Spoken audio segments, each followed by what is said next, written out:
Hi, I'm Rhonda Buss, aka Sewbussted, and welcome to a new episode of Sewbussted Reads. Today you see this nice little black mound. I have Mr. Berkeley with me. He just recently, last week, graduated from level 3 to level 4 of his training. I'm so proud of him. So now, once he gets through level 4, actually during the process of working through level 4, he'll be working toward his certification to be a therapy dog. And one possibility that I found that we might look into is a program called Sit, Stay, Read. And I don't know if it's a national organization, but I know it's here in Chicago. And so you go with your dog to schools and read to the children, and the dog sits with the children while they read. And so today, I actually have two books that are technically children's books, but I'm not a kid, although I act like one sometimes, but I'm really not. And so I really enjoyed the books, and I thought it was something that I would like to share with all of you. So I thought this would be a nice little practice for Mr. Berkeley, and we'll see how still he stays. He's been doing very well, so we'll see how long, if we'll get through the whole video with him laying still. The first book, they're both by the same author, and the author's name is Karen Hesse. I'm not sure if it's Hesse or Hesse, but anyway, she's a marvelous, marvelous writer, and her genre is children. Older children. I think her books really are targeted more at 9 and older. This one is called Out of the Dust, and it was given to me or loaned to me by a friend of mine, and he had given it to his daughter as a Christmas gift, and after she read it, he brought it over to me and thinking that it was something that I would enjoy. So a week or so ago, I actually got into a nice hot tub of water and had an afternoon soak and enjoyed the book. I couldn't put it down. It was just absolutely wonderful. It is a fictional story, but it is based on actual events, and primarily the Dust Bowl of the 1930s, and it's one little girl's story, and it's written as though she's writing in her diary. So it's actually 2 years out of her life in this diary. What I love about it is how she really captures the spirit of the Dust Bowl and the desperation, and how things constantly being covered in dust, and the effect that it had on the people, and just the devastation of the time, and those who decided to make the trek to California looking for a better way of life and leaving their farms behind. She and her father in this book don't leave their farm, but it's there is tragedy in the story. I would not read the story, personally, I wouldn't read the story to a child that's younger than 9, because there is a little bit of tragedy and it might be a little bit too graphic for a younger child. But like I said, I'm nowhere near 9 years old, and I absolutely loved the book. And it's a book that I would recommend to anyone 9 to 99. It's that wonderful, and she did win a Scholastic Award for this, and very well deserved. And the Dust Bowl is something that we really don't talk about it that much.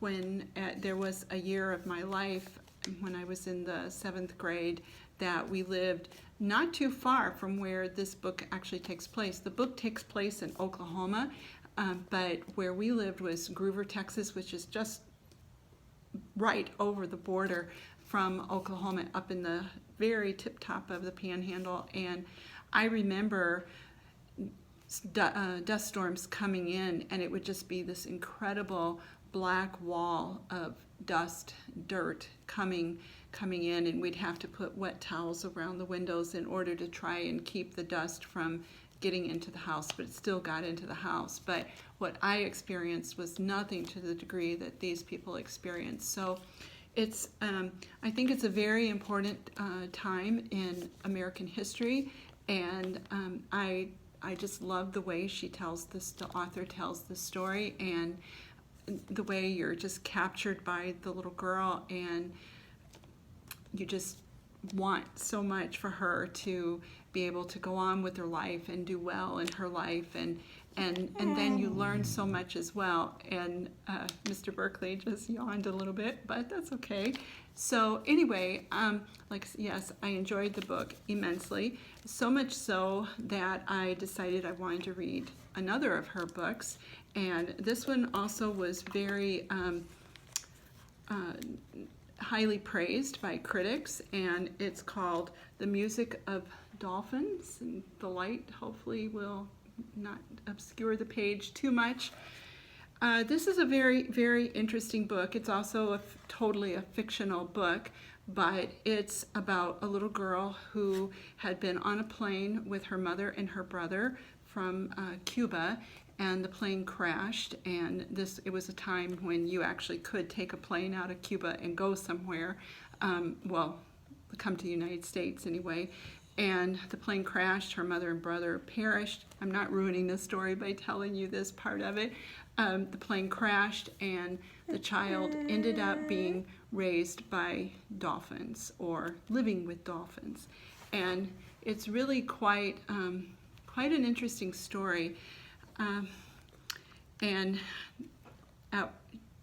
near the beginning of the book, the child is rescued, which a little bit of a question mark about that. As you would read the book, then you would find out that was she rescued or was she taken.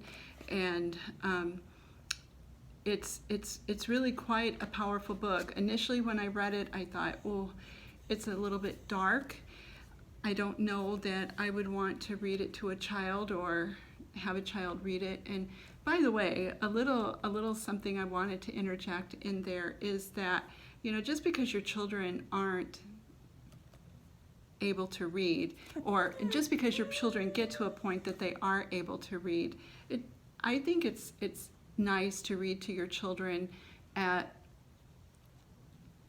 later ages in their lives. I know even my exchange students, I had exchange students that were 15, 16 years old that enjoyed having me read to them. And one of my sweetest memories was one of my exchange students, she was 16 at the time, and they were having to study Edgar Allan Poe. And, especially with English being a second language to her at best, reading Edgar Allan Poe was just more than she could comprehend on her own. So she actually loved to have me sit down with her in the evening and read the stories for her, because I guess my alliteration, I don't know, but somehow I brought it to life for her. And she especially loved crawling into bed next to me, and we'd cuddle up in the pillows and read the stories. And I found that I had other students who also enjoyed that very much as well. And they were very much teenagers, but I think there was something really kind of sweet and nice about being able to spend a little bit of time together and read a book together. So, it may be something that you might want to think about with your older children. And there he goes. Actually, he's still here, but he just moved. But anyway, this book is it's different. It really is quite different. Like I said, initially I thought I wouldn't recommend this to children because it seemed a little bit dark, but I think it's one that once you read it, it's one of those books that kind of keeps coming back to you.